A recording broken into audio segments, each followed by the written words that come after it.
Gale. OMG, OMG, OMG, that's me. OMG, OMG, OMG. Welcome to OMG, the Maura Gale radio show. I'm your host, actress, author, evangelist, and content creator. And you know what I love to do?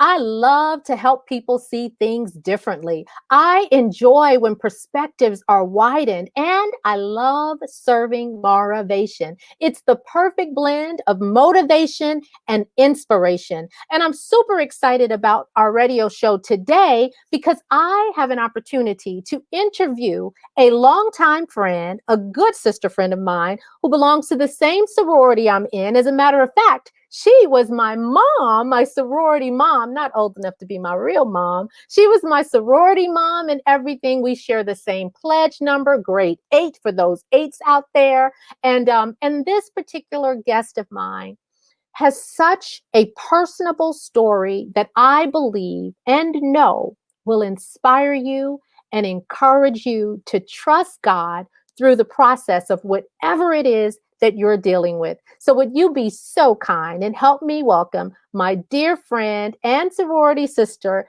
Nancy Knight Brown, to the conversation? Welcome, Nancy. Welcome, welcome, welcome.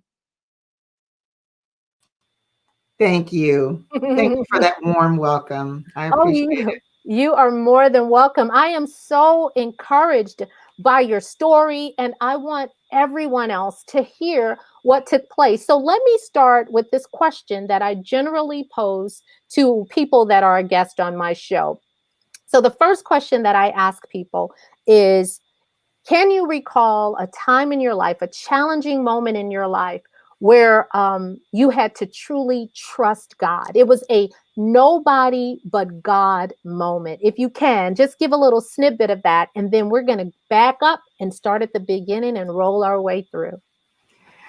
The most memorable moment that I can think of was part of what we're going to discuss today. Mm. But I'll just encapsulate this one very moment. And this is at the moment of impact. Mm.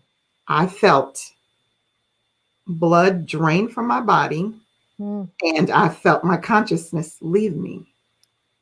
And so at that moment, if you're just talking about one specific moment, I felt completely connected to God. My Lord. That makes sense. My, that totally makes sense. And so Mhm. for those that are tuning in, our message today is I'm still here and full of hope. Amen. I'm still here and full of hope. So I want to go ahead and get this conversation started by asking my friend if she would begin to share with you guys what she lived through. And I believe that her telling of the story, and I'll ask questions along the way so that we can get to some of the backstory in the midst of. But let's first start off with the diagnosis. Okay. So tell our listening audience what the diagnosis was, and then tell them what actually transpired after that. Okay. So in February of 2015, I guess this was in January of 2015, and I went for my routine mammogram at the beginning of the year. You know, everybody's going to their doctor's visits. Your health insurance has replenished, and and everybody goes in January. So, and that's typically when I would go for my routine women's visit. And I had my routine mammogram, and once it was over, they called me a little while ago or a little while after and said, we see something. We see something on this mammogram on our image, and we'd like for you to come in and speak to the radiologist. So that was then in February. The radiologist called, and my husband went with me, and we were in the office, and he said, we see what we think is calcium deposits all throughout the breast tissue. So we need to do a biopsy to determine whether or not, you know, these are cancer cells or not.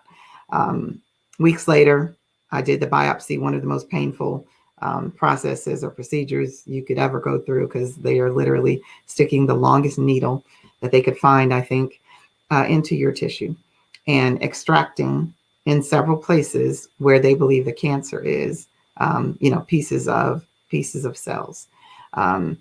So fast forward to the actual diagnosis, and we came back to that same radiologist, and he said the cells that we extracted were in fact cancerous.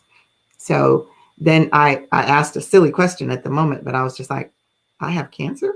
I have breast cancer?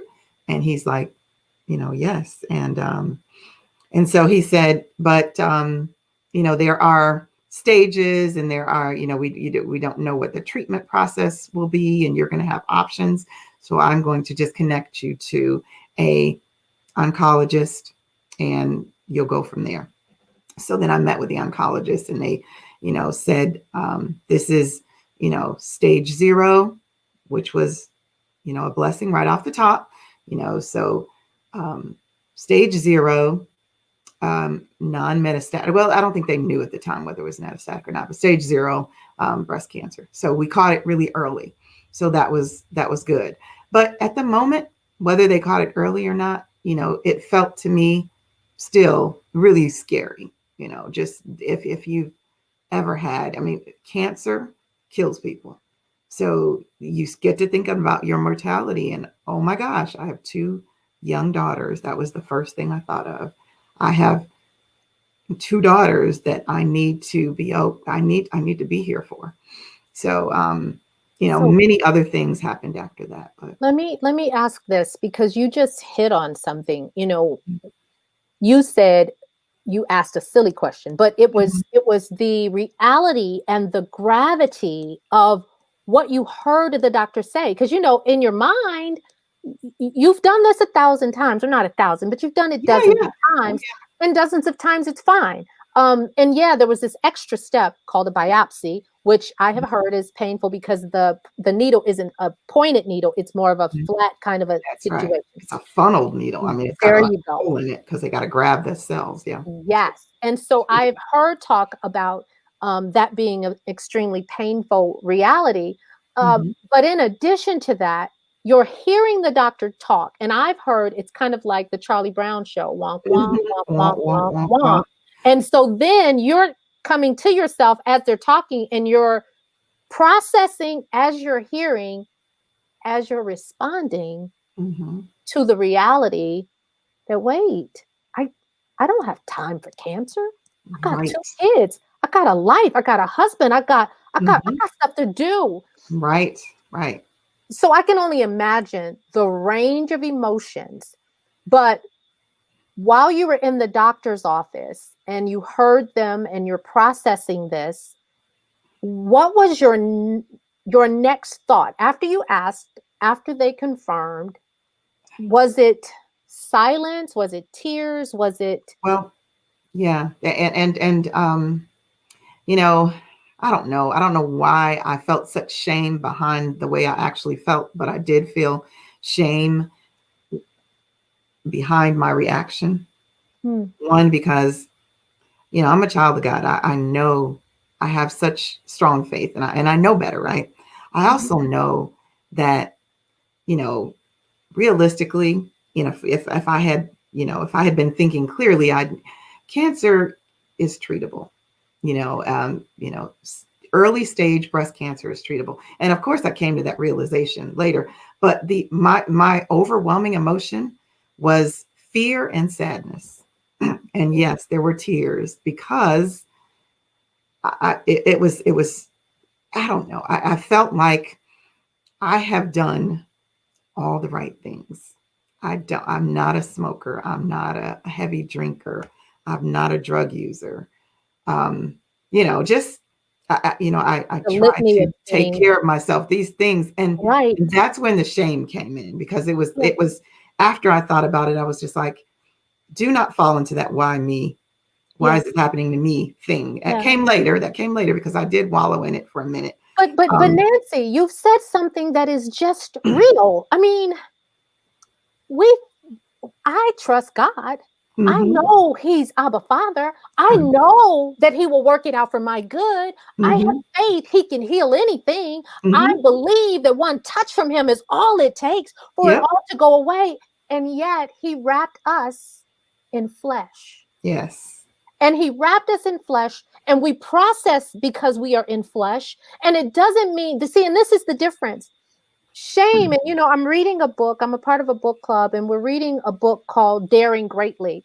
And Mm-hmm. and, and it's Brene Brown, and I'm sure you've heard Oh, her TED I Talks have and heard of everything. Brene Brown. But one of the things that the big overarching thing is about shame and guilt, basically Mm-hmm. shame and guilt, and the reality of that, and why we feel embarrassed, or why we feel shame, or why we feel guilty.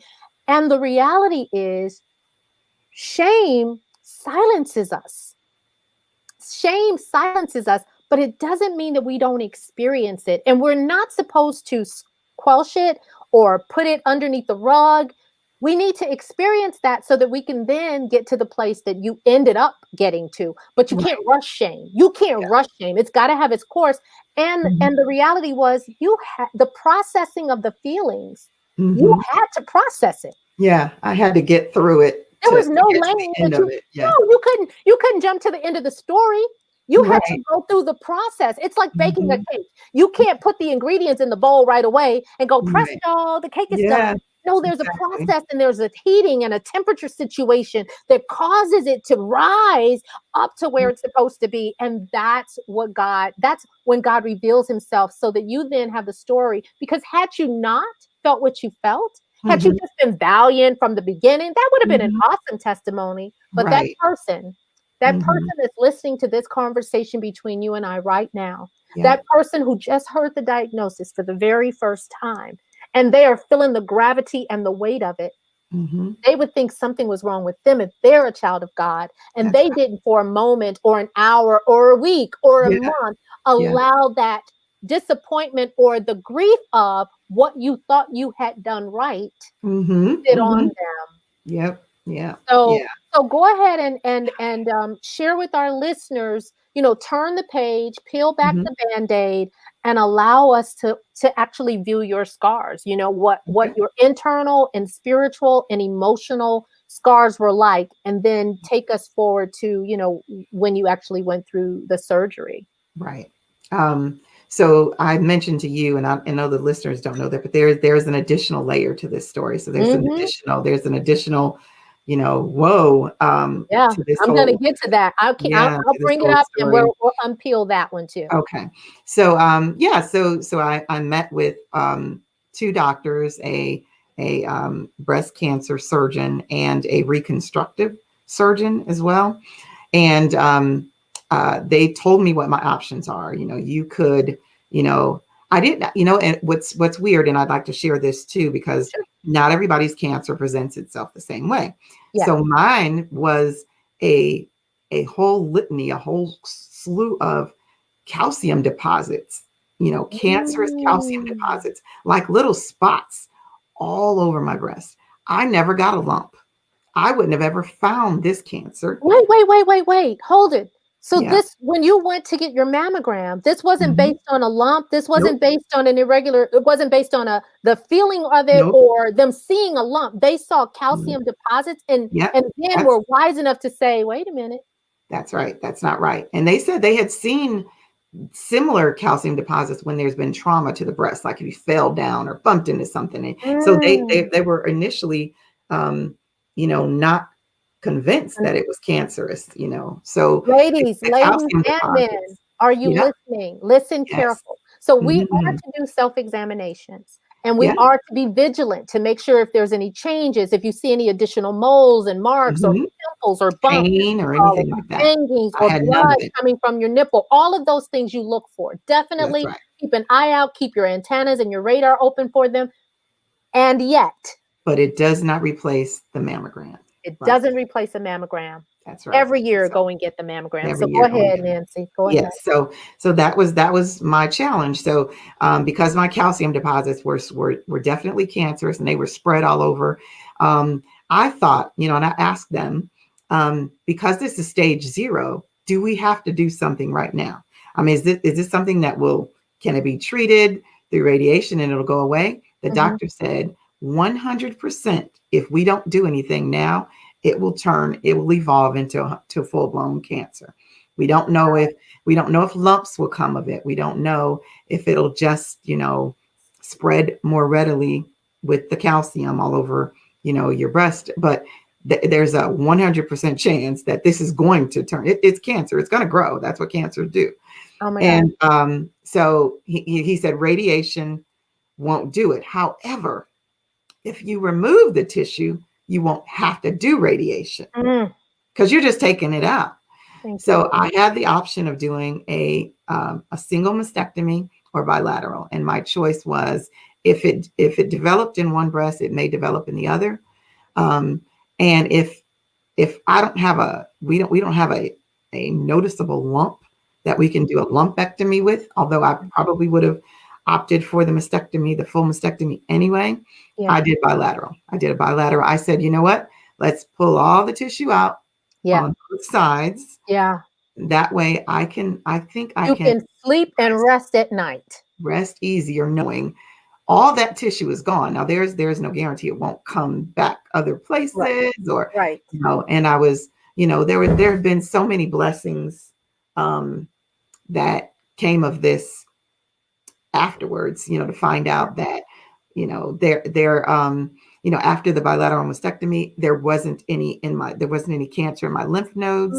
It had not metastasized to any of my cells. It wasn't in my blood, bones, or anything like that. So caught at stage 0. And that's coming from, just making sure you go through your annual exams, because it wouldn't have been found otherwise. If I didn't go every year, but when you get to that certain age, and some people have to go earlier, but from 40, basically I started when I was 40 and I was diagnosed at age 50.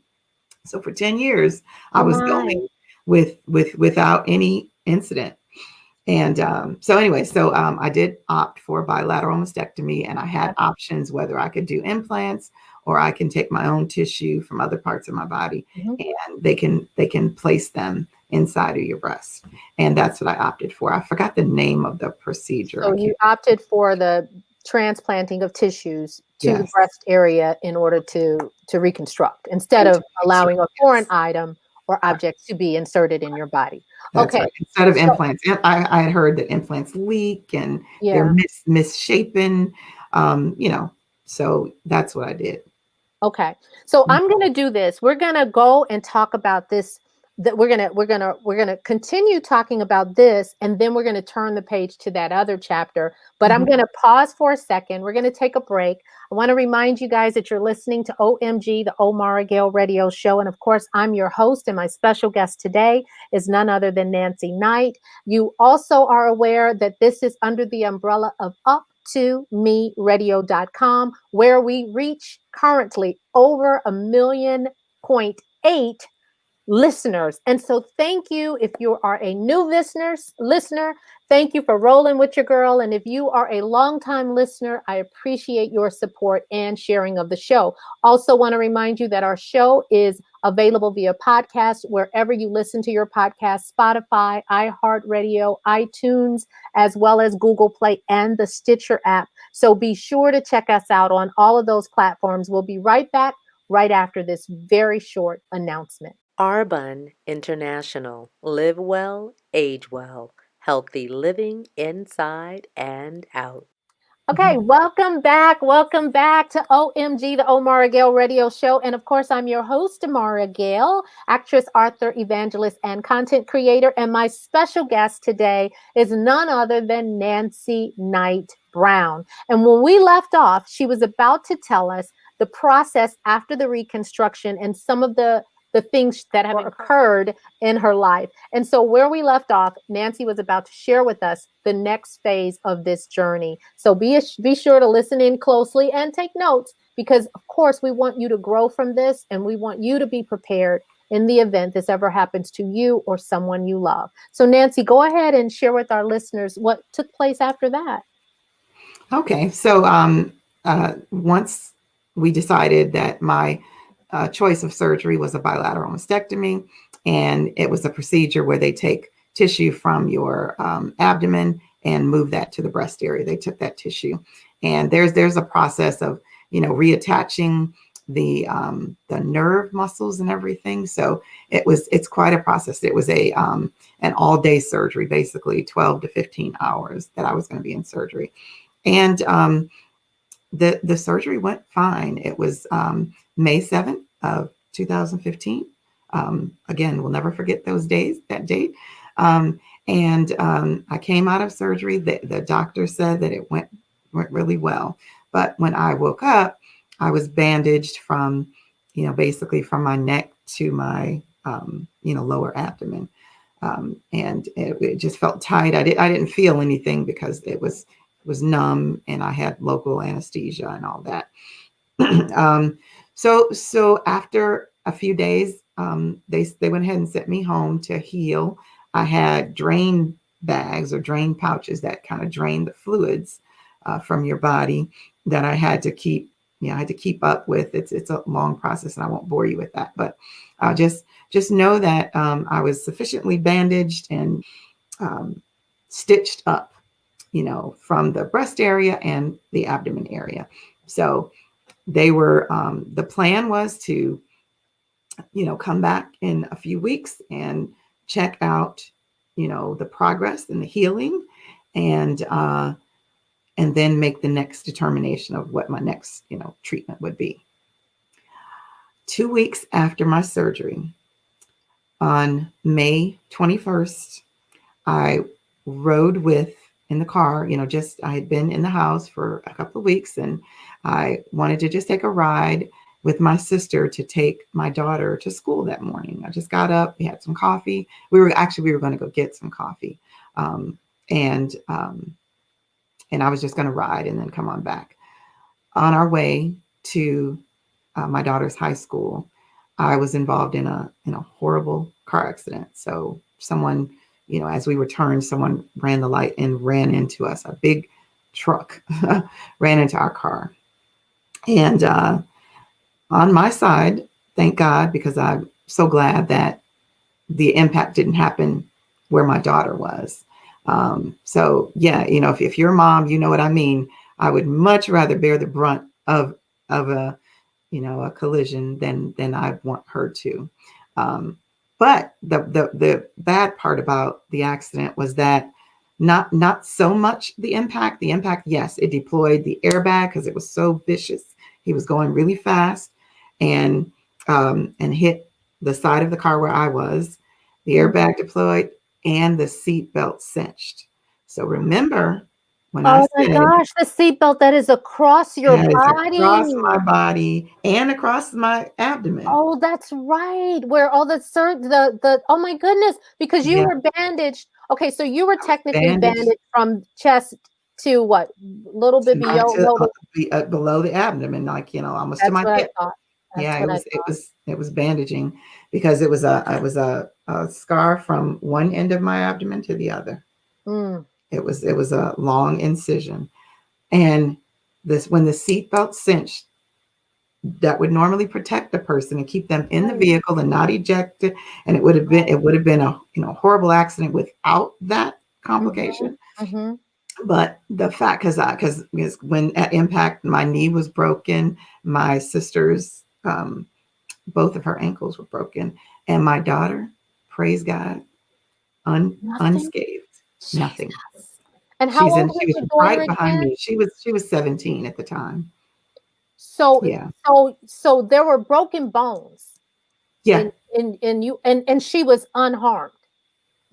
unharmed basically. I mean, she said later that she had some stiffness in her shoulder, but Yes, of she course, the wasn't jarring scratched. and the She was jolting of the car would cause some of mhm, that, but right, no physical bones, no glass, no, none of that. Thank you, nothing. Jesus. Praise Oh my God. I know. God. Thank I you, mean, I Lord. have, after, I told you I had that little pity party, and ever since I got over that, every moment, including the accident, has been a praise report. Mm, Honest to goodness, that praise report. And so, okay. So at the moment, yes, didn't it, um, seatbelt cinch, ripped my stitches clean open, mm. blood drained from my body, and I felt myself losing consciousness. And that was that moment when I said, God help me. Beginning of the conversation when you said, God help me. You said you That's felt it. the blood draining from your body. Drained You from my felt body, and yourself losing consciousness, which how many people can say that? Where I felt myself going. I just, because of course, I mean, felt the like, impact of a crash is one thing, but the mhm, impact of a crash while you're healing, 2 weeks mhm. into a Yeah, healing process, major surgery, and yeah. then the pressure of the seat belt in terms of when it locks on a person, all of Mhm. those together is like a perfect storm. It's a perfect storm, exactly, because it literally just ripped everything apart. Everything that the doctors did, and they had looked at the work afterwards and thought, Yeah. yeah, you're healing, pretty good. It was just a week after, because I think I went to one visit after that, and it was Right. healing really good, and it looked good to me, from what I could Yeah. see. All of it All ripped of that. open, just completely ripped open. So yes, I lost consciousness there, and obviously the car was, a mess Yeah. and filled with my, blood and Mm, everything. mm, I passed out. My daughter, I could hear her as I'm losing consciousness, yeah. jump out of the car and scream, "Oh my God, my mom just had surgery. We need some help." I don't know who she was talking to. Oh my Um, gosh. But and she I've had the heard, wisdom and the wherewithal to because of course your yeah, she was sister driving. was driving and Mhm. she's hurt and your daughter doesn't know who's hurt and how bad anybody, but she Right. knows you just had surgery and she's watching Yeah. you go unconscious. Right. Well, she said, that she watched me, eyes roll behind my. It was just horrible for her to watch. Oh my Yeah. gosh. And Oh my gosh. they called the ambulance. Apparently, we were just a block from the EMS station, from a fire department, and Uh-huh. they were there pretty quickly. And I think had they not, I don't know that I would have made it. Hmm. It's hard to predict, but Right. just trying But to they stop were the a blood. My block sister, away. So, they so were that they the were way that the Lord would have it, your absolutely daughter is unhurt. Because if she was hurt, then the people could have come to the car and not knowing you had not surgery, known. start That's right. opening up seatbelts and not knowing that all of Mhm. that trauma would cause additional problems. And then Exactly. for her to go out yelling, "Hey, help! My mom just had surgery," and then the fire Mhm. department is a block away. A block away, literally a block away. Jesus, Yeah, it was, won't he like do I it? said, Won't every he do every it? step after this is a praise report, because it was just phenomenal the way things worked out, and it's the reason why.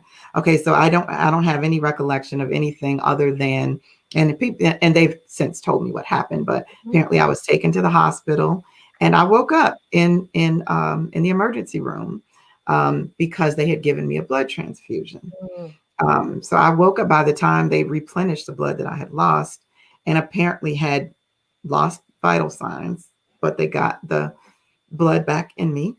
And I woke up freezing cold. I'm just freezing cold, and Mm. I felt super wet. There was just I thought it was just water everywhere. Obviously, Right. and I kept telling the doctor I'm cold, and they kept bringing me blankets. And the Yeah. doctor came in to take a look at me, and I said, "I'm freezing cold." He said, "Well, you lost a lot of blood." Yeah. I remember he explained to me, "Well, you lost a great deal of blood." I said, "But I'm cold. Why am I so cold?" And I was just literally like teeth chattering. My husband came into the room and saw that I Yeah. was awake, and they wouldn't let my daughters back there. But my best friend that worked at the hospital at the time, she came in to talk to me and was holding Mhm. my hand.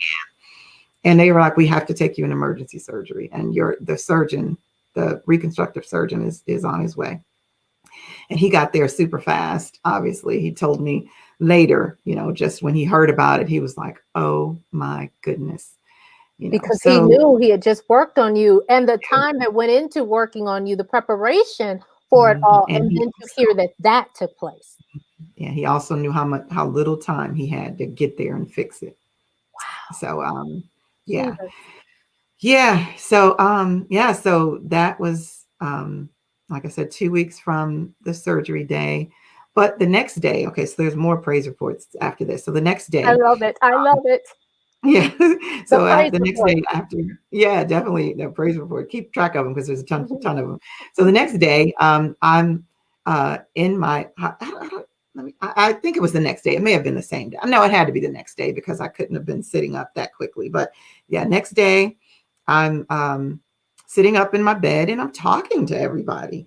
And they were trying to determine, and the nurse was trying to determine whether or not I needed. She took, a blood sample trying to determine where my hemoglobin levels were, whether or not I needed another transfusion. And she had determined that I did. And then, the doctor came in after they had decided they're going to do another transfusion.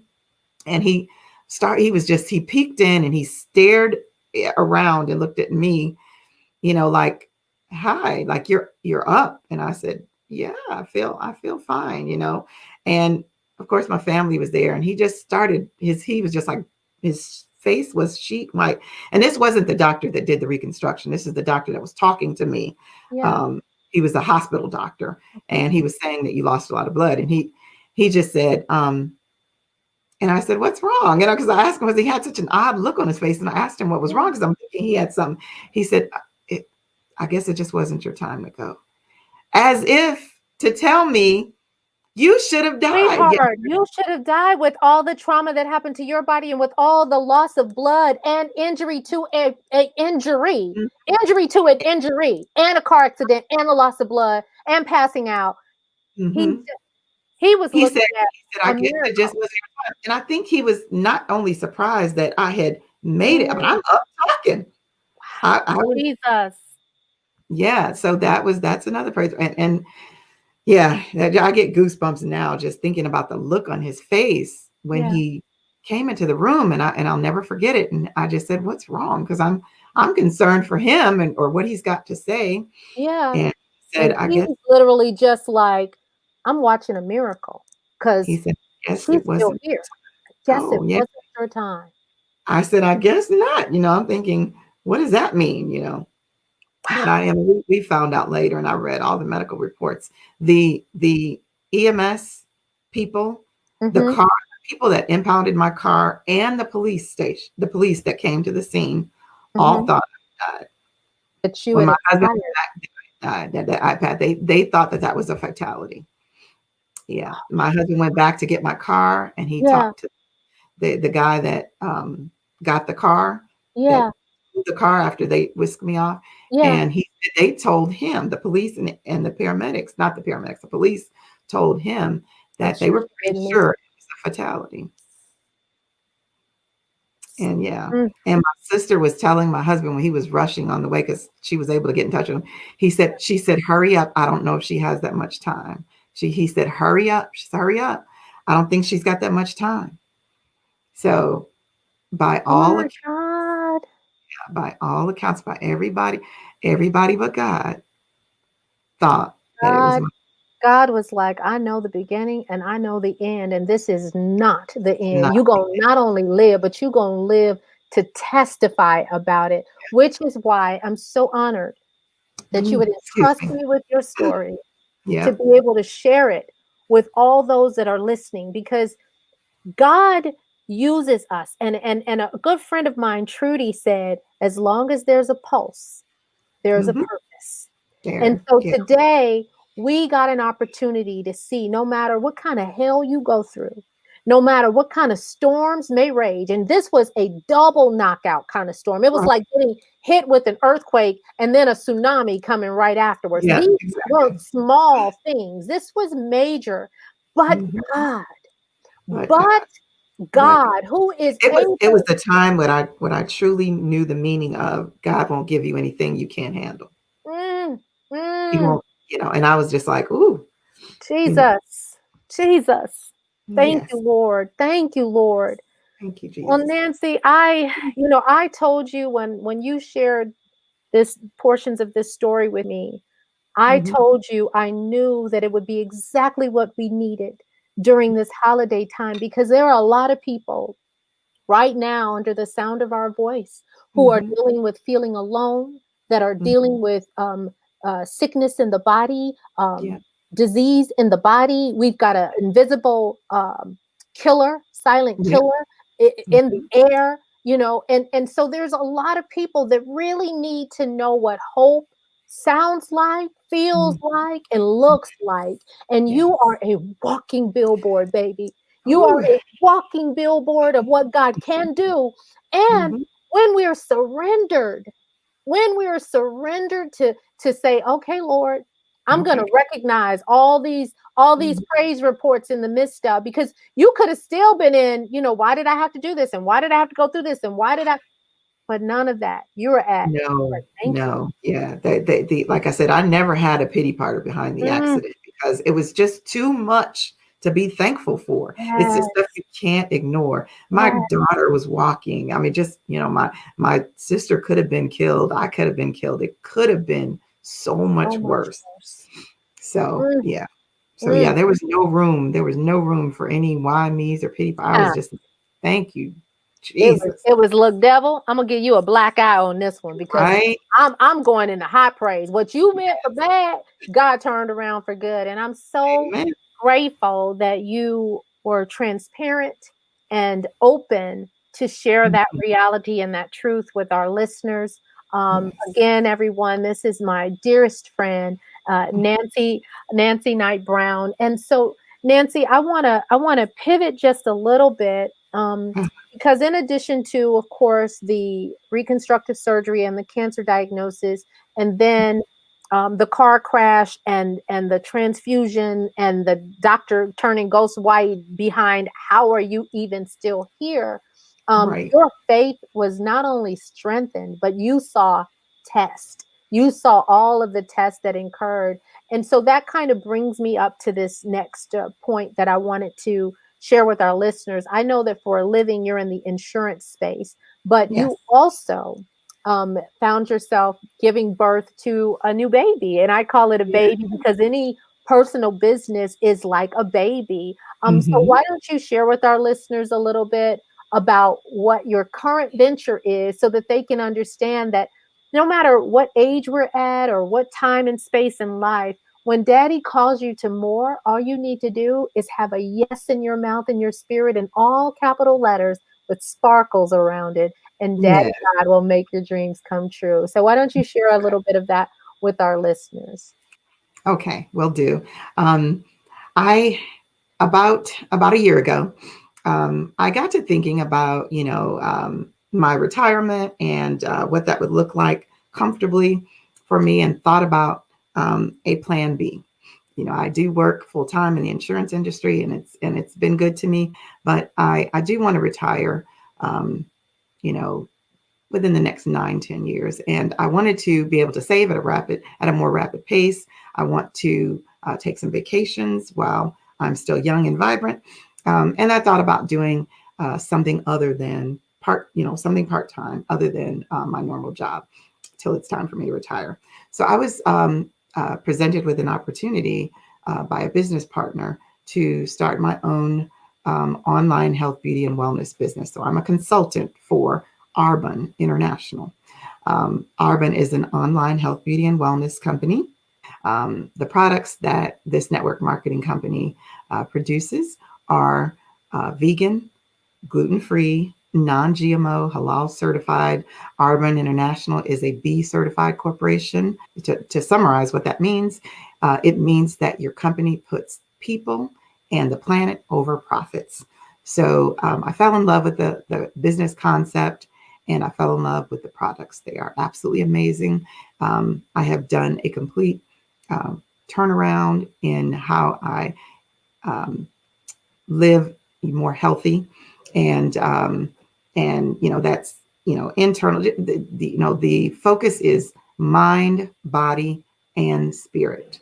So that when I say health, that means everything. So this is training that encourages us to live abundantly, to tap into the abundance paradigm, to value yourself, to live healthy, to eat healthy, to put healthy things on your skin and in your body. So this company um, has just been a game changer for Right. me. It's You were saying this has been a game changer for you, yes, um, and it's given you purpose. yes, That's the key ingredient that I think a lot of people need to hear. hmm walking in purpose and being in purpose is the sweet spot of life. Yes. So share with, if you can, in a few minutes, if you could just share with the listeners, kind of what that means to you, because a lot of times you're told find the big bold why, you know, Right. and in addition to the big bold why, once you find out that you're in the groove called purpose, it's not Hmm. that things are seamless, but things seem a lot less complicated That's right. because It you're doesn't doing it mean with it love. doesn't mean that your journey is easy. It means that you are, focused on a journey that gives you it gives you purpose. I guess it just it Fulfills you. fills you with a sense of purpose. So Yes. so being plugged into this business and building this business, gives me pride in myself. And and I, like I said, I've had a career. We've done okay, but I've never had something that was mine, that was working for me. Right. And I feel like this is that opportunity to work for me. And yes, my why is multifaceted. I want my daughters to see a good example of a successful businesswoman. I want to be able to retire at a healthy age and not work till I'm 70 and still not making ends meet. I want to leave my job with a healthy income where I can still travel and enjoy life. So that is my why, and this to me, has given me purpose. It's I think I used to get off work and I just go through the motions of life, watch TV. I'm Yeah. plugged in. I'm very active in my sorority and the Yeah. chapter, and I did that because we are very active in the community and Mhm. community service. But it was always, you know, Something for was said someone in else. that. Yeah, yeah, work, and this is a part of when you live to tell about it. Hmm. You get to be selective about the opportunities that may be presented to you, because you, more than most, truly, really, at a cellular level, understand the value of the commodity called life and Amen. Yes. time. Yes. And Yes. when you understand that time is a currency that we sometimes waste and spend in the wrong moments on the wrong people in the wrong way, you Amen. get to a point of maturity, which you can tell that I am there. I don't waste Yes, you time. I are. don't waste my money. I don't waste my time, because Mhm. time is a currency that I have an opportunity to spend every day. And I'm Yes. so grateful that you took time to spend Hmm. it with the listeners of OMG, where they're tuning in, leaning in, and listening up. And I know they are being encouraged during these holidays. And so I want you to, in the next couple of minutes, share with our listeners how they may be able to support you. If there's a website that they can go to, or if there is a social media page that they can follow you. And I'll go ahead and I'll allow, I'll put that on the screen so that they too can try to support you in that way. Absolutely. So they can support me by either connecting with me to have a chat about whether or not this business is for them. I am looking for obviously team members that feel the same way that I do. That are trying to get to the same place in life. Or similar. I mean, everybody's journey is different, but to have a solid why. And then I'm also looking for those clients and customers that want to live healthier, feel better, look better. These are the kind of products that Arbon offers, and these are the kind of things it allows you to do. So you can find me on Instagram at nice Nancy KB nice Nancy KB at and then Facebook, it's just Nancy Knight Brown. And you can there's a link to my website. You can go to www.arbonne.com. That's ARBONNE.com. But you can look me up as a consultant to find out. And if any of you make a purchase on my website based on this, based on seeing this radio segment, I will personally deliver a free gift to you. We have facial sets, we have cosmetic bags, we have beautiful candles, shower gels, you will personally receive a gift as a thank you for Wow. um, for Supporting you through this supporting show. me through this Okay, show. you And guys. all you have to do is say, "I saw you on OMG." That is so dope. So you guys Yes, reach out to her. Her information is on the screen. Nice Nancy KB on IG and Nancy Knight Brown on Facebook. And once you reach out to her there, you can inbox her and find out the website that actually will link you directly to her. And don't forget, tell her you saw her on OMG or the Old get your Mario free. Radio Show and get your free stuff. How about Yeah, that?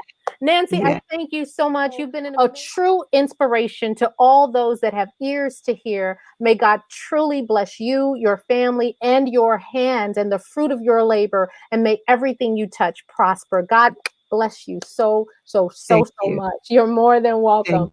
Thank You're more than welcome. And now, you guys, I thank you so much for tuning in, leaning in, and listening up to OMG, where, of course, I'm your show host. And every single week, we do OMG. We come on here and I share what's going on in the station. And you guys know you can also reach us via podcast on Google Play, Stitcher, Apple Music, as well as through iHeartRadio and Spotify. My show premieres every Thursday at 6 o'clock Central, which is 4 o'clock Pacific Standard and 7 o'clock Eastern. I really hope you tune in, lean in, and listen up. And if you go to my show page at uptomeradio.com, you will also be able to sign up for my weekly newsletter so that you can also be notified of when my show is going on. And you'll also get notifications when I have a new podcast available for you to check out. So tune in, lean in, and listen up. Thank you for rolling with me. And I know you all are the better because of my guest, Nancy Knight Brown, because I really am. Only God can do the things that he promises to do for those that believe and are called according to his purpose. God bless you.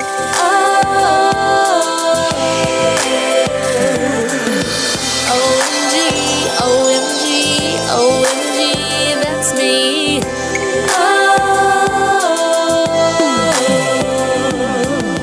OMG, OMG, OMG, that's me.